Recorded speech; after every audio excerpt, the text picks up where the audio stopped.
When I'm wrong, I'm wrong. If I've made a mistake, I need to admit to it. In this video, I'm going to share exactly what that learning is. I know that I'm not alone in this. There are a lot of other people that have also thought the same way. In this video, I'm going to discuss how I used to think that way and now what's changed and something that you can pick up for yourself to really upgrade your mentality and mindset so that you can live a life of choice. Keep watching. Hey guys, my name is Ravi Sharma and I'm the founder and buyer's agent here at Search Property. Thank you so much for joining me on yet another episode of Search Property TV. If you're new here, smash that subscribe button and of course follow me on my socials, Search Property AU. In this video, we're going to discuss a mistake that I have made and I've definitely learned from, and is something that after numerous conversations, numerous strategy sessions, I find that a lot of people are still making the same mistake. So it is a mindset shift, and in this video, hopefully we can break it down so that you feel more comfortable in, moving forward, whether that's with investing or living a life of choice, right? Making the right decisions. I want to explain to you why this concept might be worth breaking down. So what exactly is this concept? What is this mistake that I've been making for so long and changed my ways a few years ago? What is it that I still see people do? And you've obviously heard the saying, the rich get richer and the poor get poorer. But why is that? It's not because, the people at the top get more money and they use that money. It's got to be more than just the fact that the rich have more money and then they use that money to do something with it. And the poor don't have any money, apparently, and have no time, and then therefore continue to be poor. There's more to it, right? And it's mindset. It's a mentality shift, and I honestly believe that once I had completely broken away from this, I found that wealth came a lot easier to create, and I lived a life of massive choice versus being in a defensive mindset. And it really comes down to this concept of saving to save, right? Save all the money you can, guys. Save it, whether it's in a high interest bank account. Save, save, save, save. At the end of the day, saving to save is actually a loser's game, right? And what I mean by that is the rich get richer because they use their money to invest. Sounds pretty simple, right? But why are only a fraction of the population actually doing this? Now, of course, none of this is financial advice. However, what I want you to now start thinking about is logically, does it make sense for your money to be in a bank account that maybe only gives you or yields an interest rate of, say, 1% or even 0.5%, when inflation is in reality 2 to 3% and housing is definitely growing a lot more than 2 to 3% every year? So, begs the question to be asked. Why are you saving to save when in fact we should be saving to invest? Let me explain. Now in reality, we have three options. We can save to save, we can save to spend, or we can save to invest. Now what are the differences? With save to save, there is only one thing, which is I'm using my money or generating income, and then I'm just saving that money, hoping something will happen. And then we get to option two, which is save to spend. A lot of people go out there and work, Monday to Friday, and then they blow all their money, spend that money that they should have been saving, but in fact have found that, it doesn't matter, that's a future problem for me, I don't need to worry about that. So they end up using that money that they generate over the 5 days and blow it in the next 2 days being their weekend. And the third option is save to invest. Now, what I mean by save to invest is in fact the opposite of saving, right? It's investing that money. So if we have that mentality, and I had this, right? For the longest time I was working and I felt like, my bank balance is going up. It feels good because I'm working towards something. But then when you actually take some time and self-reflect and really become self-aware of why am I saving this money? Like, what am I going to do with it? Now, in most cases, people will go and use that money to then buy their first home. That gives them some sort of purpose and then allows them to go, well, if I'm working here, I'm paying down a mortgage, that's an asset, right? Which clearly, if you've been following my channel and you follow anything Robert Kiyosaki has ever said, your house is not an asset, it's a liability. And it takes money from your pocket, but it gives you purpose. So you end up finding yourself in an environment where everyone around you is doing the same thing. And it's all based on this one simple concept: save more money. How is this the answer to actually moving forward? And this is wherein lies the biggest truth behind why the rich continue to get richer, is because they aren't interested in saving more.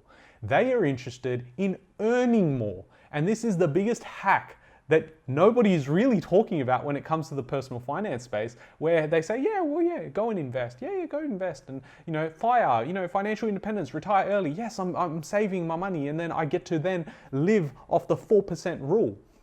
That's a very defensive way to look at it, right? You're pretty much going, okay, well, I want to get early retirement, which is awesome. I want financial freedom and choice, awesome. All concepts I love. But where it falls apart is going, oh, no, we're just looking at how do we save more money, but we're not actually going to look at how do we generate more money. And in some circumstances, there's a situation where we go, well, we need to use the money that just sits there by itself, sitting in my bank account, earning like 0.5%, where there's actually a case for you to use that money to invest in something, and that will generate more income, which means if you actually play it out, you generating more income will allow you to save more, right? Let me explain. Now, while 99% of people are focusing on saving more, the rich that are getting richer are looking at how do I generate more income? And that's fundamentally the difference. Now, with the 99% of people who are looking at saving more, and that's the traditionalist way of thinking. Now, if we were to put into a formula what 99% of people are doing, it's effectively this. If you make $1,000 a week, that means your income stays the same, right? If you are planning to increase your savings.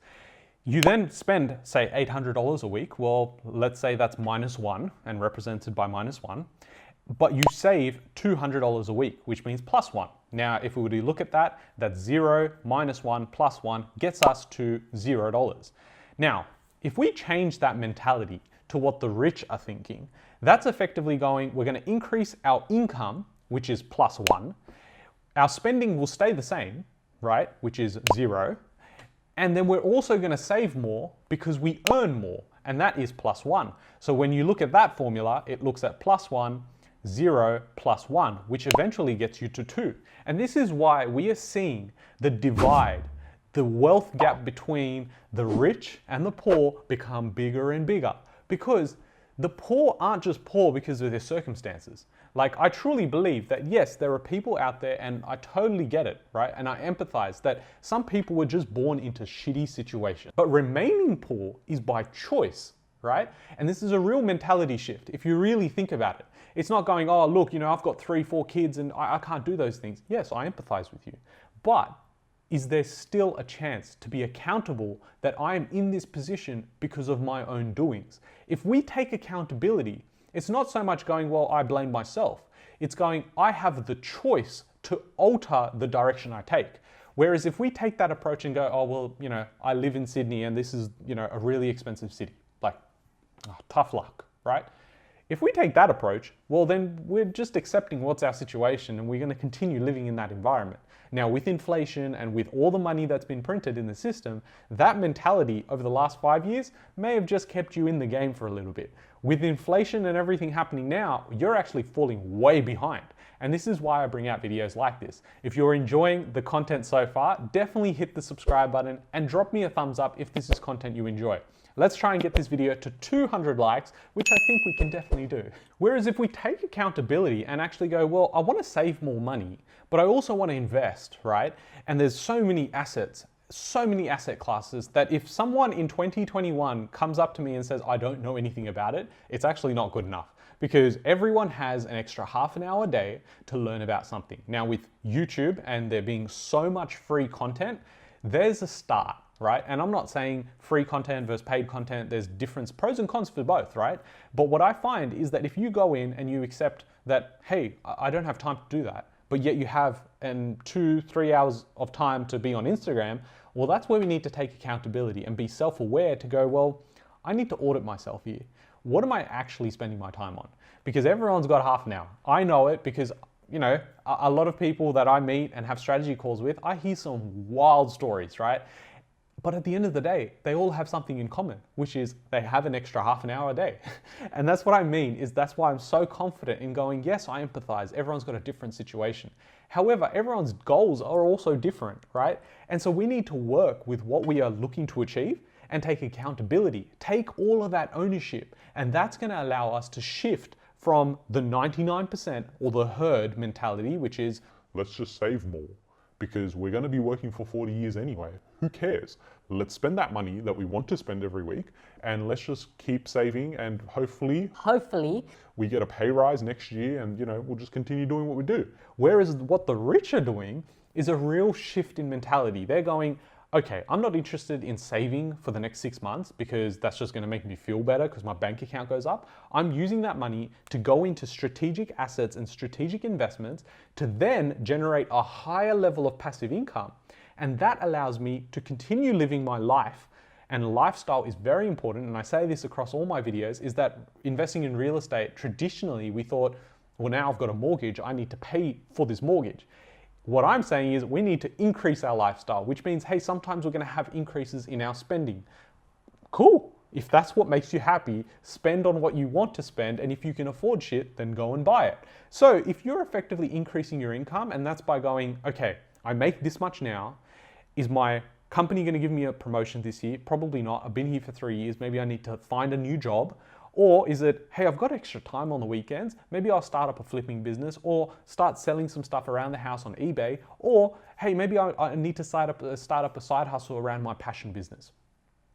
This is the shift, right? And this is why even when a poor person wins the lottery, within years, right? And sometimes even less than that, they blow all that money because financial literacy is not a priority for them.